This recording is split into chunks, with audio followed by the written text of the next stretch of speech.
بالصورة مشان. Good evening and welcome to ATV. I'm Suad Asfour, your host. My guest tonight is Mr. Zagloul Kadah.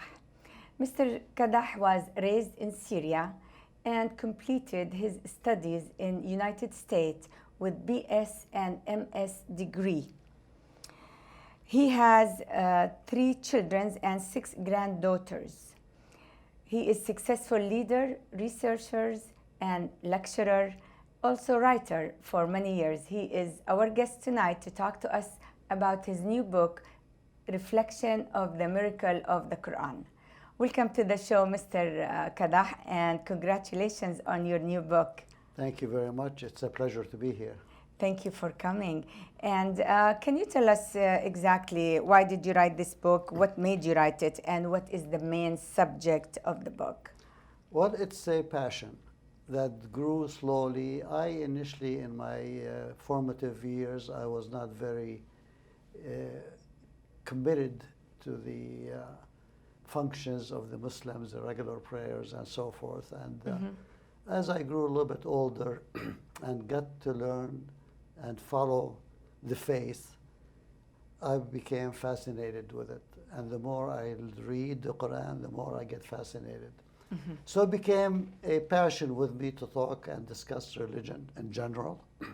I've been invited to churches, synagogues, where I spoke about the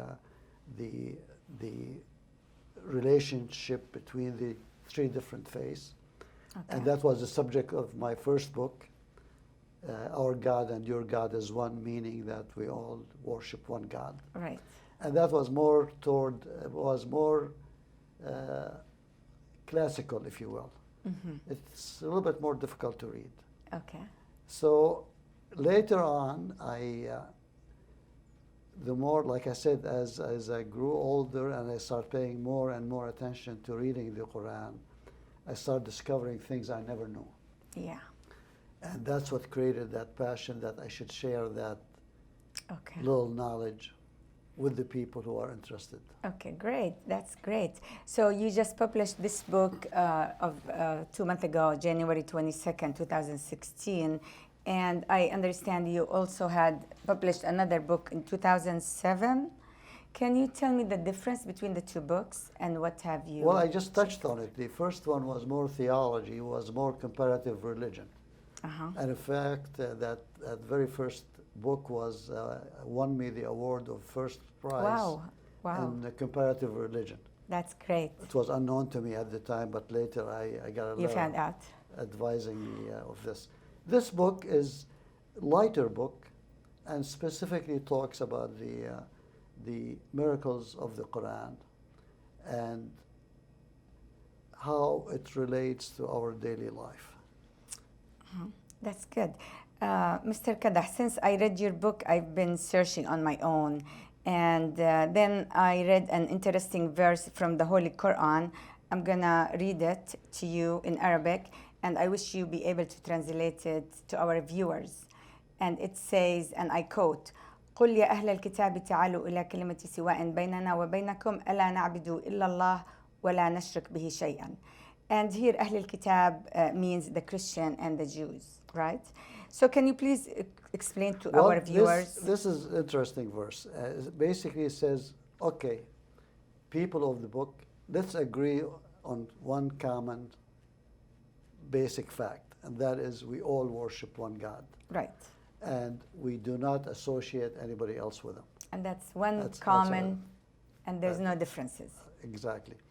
In fact, in my book, I don't mention this in my book, this particular verse that you picked up from the Quran, but I have another verse, which is in my book, which addresses the Prophet ﷺ, that says, nothing was told to you that was not told to the prophets before you, meaning the commonality between all faiths. So when you say that some of the teachings in the Quran are duplicated from the Torah or the Injil, of course, because they all came from the same source. So we're saying that the same message reveals to Prophet Moses and Jesus. Exactly. The same exact message. That's great. Faith. What did you say in the book about faith in the Muslim religion.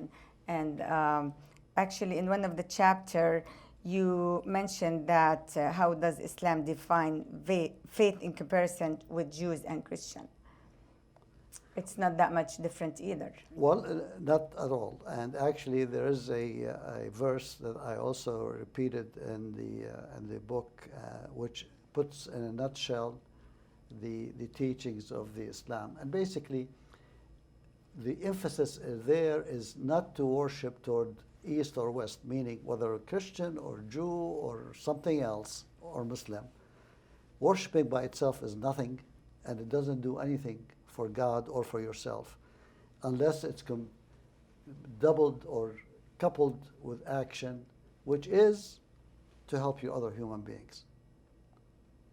So basically, the teachings of the Quran is that God has given us different variety or different levels of competence, intelligence, if you will, capability.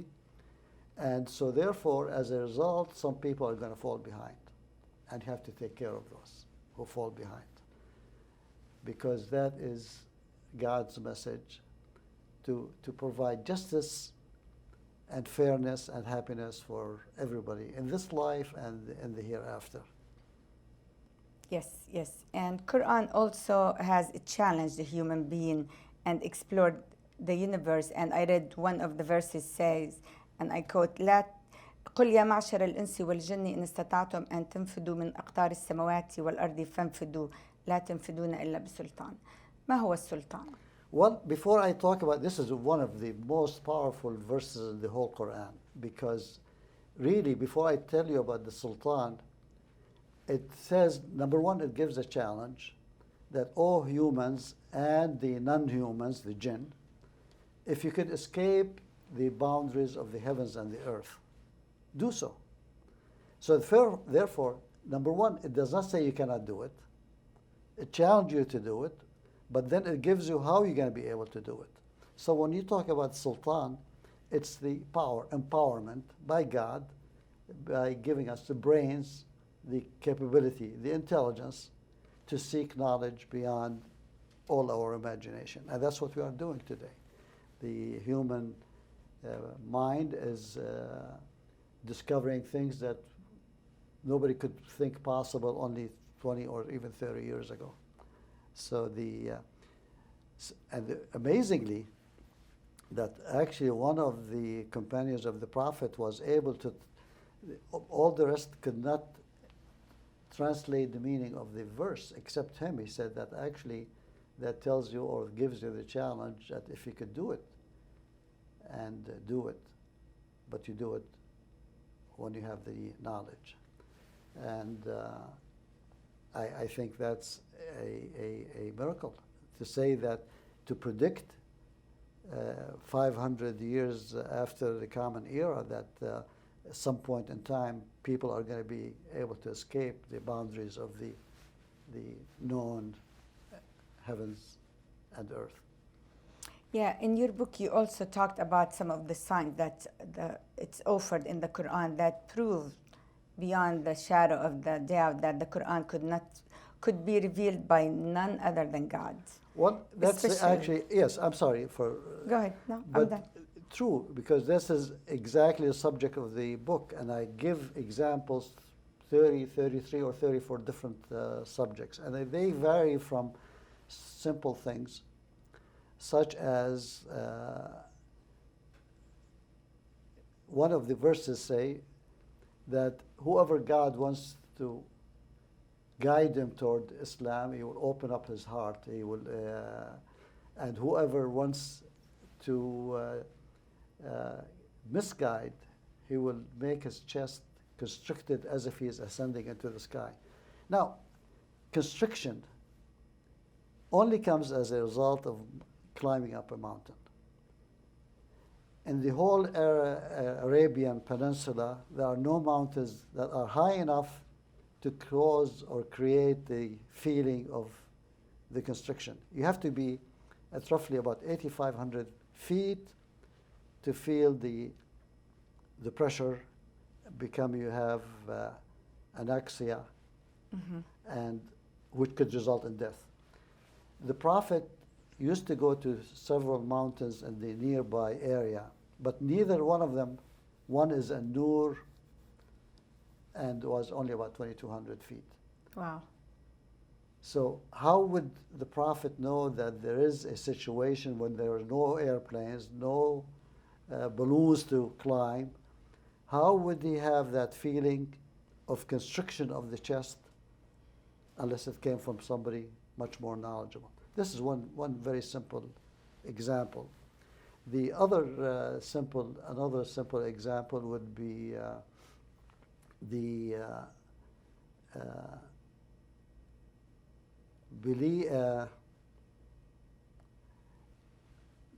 creation of the heavens and earth, but that's a little bit more subject. That's a very long creation of the heavens and the earth in 6 days. And the prior literature, the scriptures, the Jews initially said, well, 6 days and God rested on the seventh day. Well, in Islam, we don't think that God needs to rest. So there's only 6 days of creation. They try to compare that to actual days on the face of the earth, and that there's no comparison whatsoever. So we talk about this in this book about the actual creation, 6 days, and what it means. Another subject which was actually, I was struck one time, I was driving and listening to a series of lectures by a professor in San Diego University, I believe, talking about the creation also. Then he suddenly was talking about how the iron was showered on the earth. And I jumped. I said, my God, that's what the Quran is talking about. So I went back to the verse and read it, and the Quran specifically said, وَأَنزَلْنَا الْحَدِيدَ, and we have sent down the iron, which has a magnificent power and has benefit to human beings. And surely enough, iron is the basic of our civilization. And that's a very interesting story, how that when the creation was made and the earth was created, there was no life on it. There was no chemical elements, which is the basic cause for life, until they were showered onto the earth. And of course, scientists now, they think that maybe such thing exists also in some other places. We don't know. Right. Maybe they will find out. Yeah. But truth is that the Quran is telling you that iron was showered upon the earth. Now, I could give a few more examples if you want to. I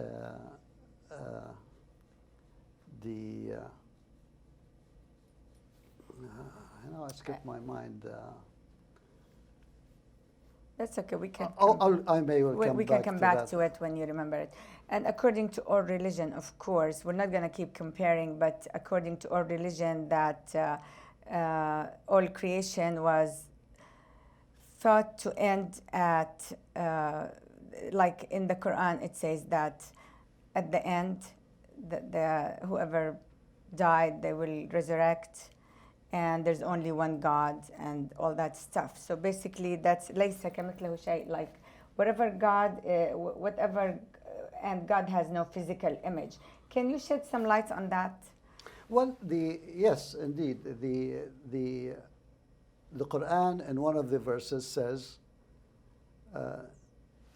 أَوَلَمْ يَرَى الَّذِينَ كَفَرُوا أَنَّ السَّمَاوَاتِ وَالْأَرْضَ كَانَتَا رِتْقًا فَفَتَقْنَاهُمَا. Don't the disbelievers see that the earth and the heavens were all in one singularity, and we split it asunder, and we created from water every living thing?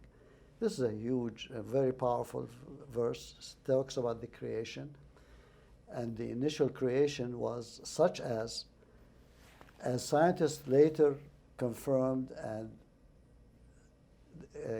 came to the conclusion, had that explosion been less by 1 of billion, of trillion, of a trillion, of a trillion, of a second, it would not have happened. It would have collapsed upon itself.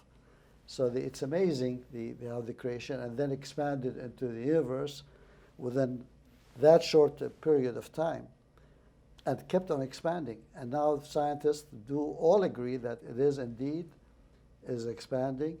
The creation started 13.7 billion years ago, and eventually it's going to keep on expanding, and at some point in time it's going to start collapsing. Now, we don't know if God meant that, but that is the time when everything is going to come to an end, but for sure, even our planet, actual scientific fact that the Earth is 4.6 billion years old. It already used up half of its fuel, hydrogen fuel. And in a similar period, it's going to collapse and it's going to finish. The sun is going to collapse. The whole Milky Way, as we know it, will totally disappear. So when the book says, as we started initial creation, we're going to end it, becomes very sensible to the person who reads the stuff or who follows science. I also read a lot about the layers of Earth. Well, the layers of Earth as well as the layers of the sky, it's amazing. One, that brings me to another one, simple subject that I would like to mention about the miracle in the Quran, and that is when you're talking about the heaven, it said, and we made the heaven a protective layer. And so, how is it protecting us? Well, I'll only mention two things that are very common to most people. One is the ozone layer. The ozone layer is developed or created in the first two layers of the heavens, in the troposphere and the stratosphere. Without the ozone, we always talk about the ozone layer and the depletion of the ozone layer, but the main function of the ozone layer is to protect us from the short wavelengths of the sun, the X-rays, between 10 and 120 micron is very harmful. The ozone layer protects us and protects the plants and human beings from those rays, and our skin, for instance. So that is one protection. The other protection, meteors. In the third layer of the heaven, mesosphere, all the meteors, by the way, they come down on the Earth at the rate of millions per year, have then been allowed to hit our planet Earth, we would have been no different than the moon. We would have a surface like the moon. Wow. So we are protected because they are burned up in that third layer of the heaven. Some of them do eventually go through and cause some damage on Earth, but these are very, very few. So that's another sign. And of course, you're talking about the other one, the 7 layers of Earth. And indeed, now scientists have discovered that there are indeed 7 layers of the Earth, even though it's very difficult to explore way down below at 6,000 miles or more. There's a lot of stuff, it is a miracle about everything you said in the book, but there's a lot of stuff it's hard to understand for the average person. Well, I wrote it in a way that the common person, average person, could follow it. However, I mean, there's no guarantee. But my point is the following, that if you take any particular story in the Quran, in this book, read it, you may or may not be convinced that it's a miracle. You may or may not be convinced that it's something new or something the Prophet couldn't possibly have known. But when you read one and the second and the third, and they are different subjects, you're talking about cosmology, you're talking about geology, you're talking about history, you're talking about geography, you're talking about nations that existed that no mention of them was made in any prior book.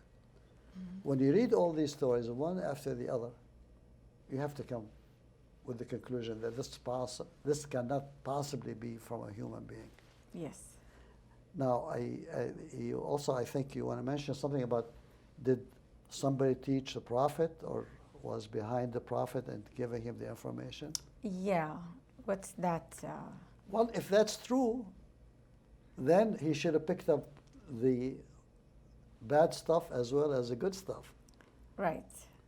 It's just In some fact, people. I was just listening a couple of days ago to a lady who was a confessed atheist, and saying that that the Quran talks about the moon as being lit, and the sun as being the light, the source of the light. So, well, this is nothing new. Well, it's not new. The Quran does not bring something new. What it tells you, it's the truth. It's a fact. So she said, well, he must have learned it from somebody who lived 4,500 years before Christ. A Greek, I forgot his name right now, skipped my mind. But sure enough, I looked up the literature. The guy did say this, but he is also the same guy who said that the earth was carried flat and carried by air, and any movement in the air causes the earthquakes. Mm. So, okay, so he picked up this, but he didn't pick up the other one, because the Quran clearly says, وَكُلٌّ فِي فَلَكٍ يَسْبَحُونَ, and they all rotate in their... Yeah. What about Einstein? I read his name in the book. What Well, did Einstein think about God? Yes, it's very interesting, actually, very, very interesting. And in fact, I mentioned it twice because of the interest in it. Because somebody talked to Einstein one time, and they thought that he was atheist. And they asked him, "Are you atheist?" He said, "No." He said, "There are things in life, in science, in the world, that regardless what you study, what you do, you reach a point where you cannot go beyond it. You are limited with very limited mind and set of definitions. And the fact that I have awe for this knowledge that I cannot reach or get to it, that is my religion." That's what he says. Okay. So the awness, he said, asked earlier, who is God? What is God? Do we have a description for God? No, we don't have a description for God, because God fills the earth and the heavens. Mm-hmm. Yet, in the Quran says he is as close to you as your veins in your neck. Yeah, that's excellent. And what about the Big Bang? Did we talk about this, or do you want to just shed some light on chapter number 3?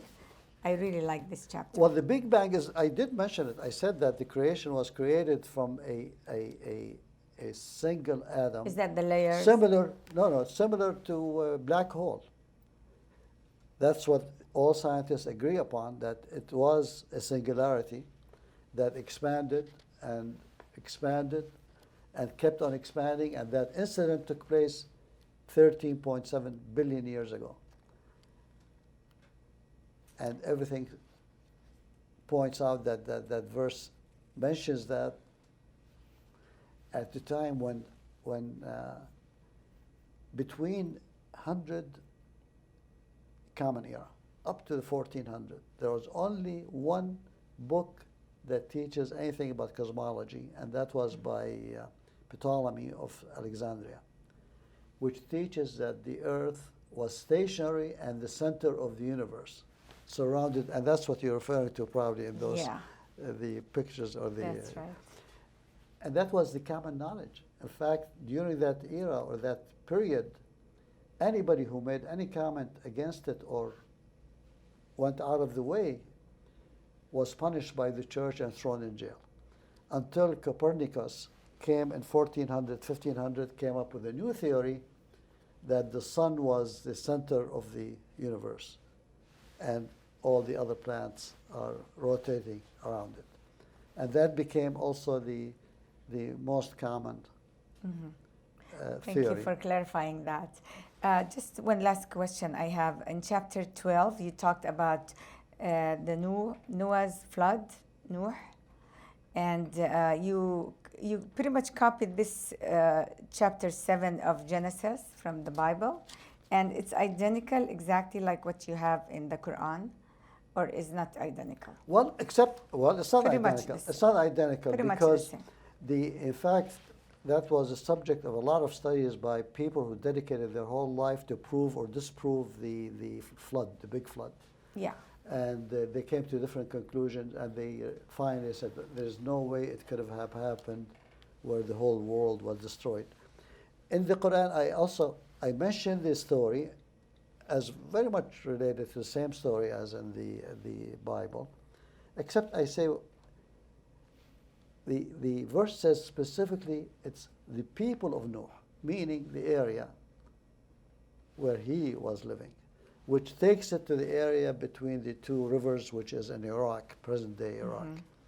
And that indeed, a lot of studies were made, and they discovered there were huge floods, about 3000 BC before Common Era. So I thought that was very neat, the way you had it in the whole chapter. It was really interesting. in other words, whatever the Quran says, the story cannot be contradicted by science or present-day knowledge. So what happened, I don't know. Why previously they thought it was universal, we don't know. Well, Mr. Kadah, thank you so much for coming. I hope the readers will find this book interesting. It's a really good book, and it's easy to follow, leaving no doubt in their mind about the Word of God. If I may add, just you said that today is the day of International Women's Day. Oh, you know, the Quran honors one woman only, and that's Mary. She is the only woman mentioned by name in the whole Quran. That's no awesome. other woman, not the Prophet's wife, not his daughters, not anybody under the sun was mentioned in the Quran by name except Mary. Exactly, that's excellent. Thank you so much for coming. My pleasure. Thank you so much. Thank that was really informative, and good luck on the book. Thank you for watching, and happy International Women's Day to all. Good night.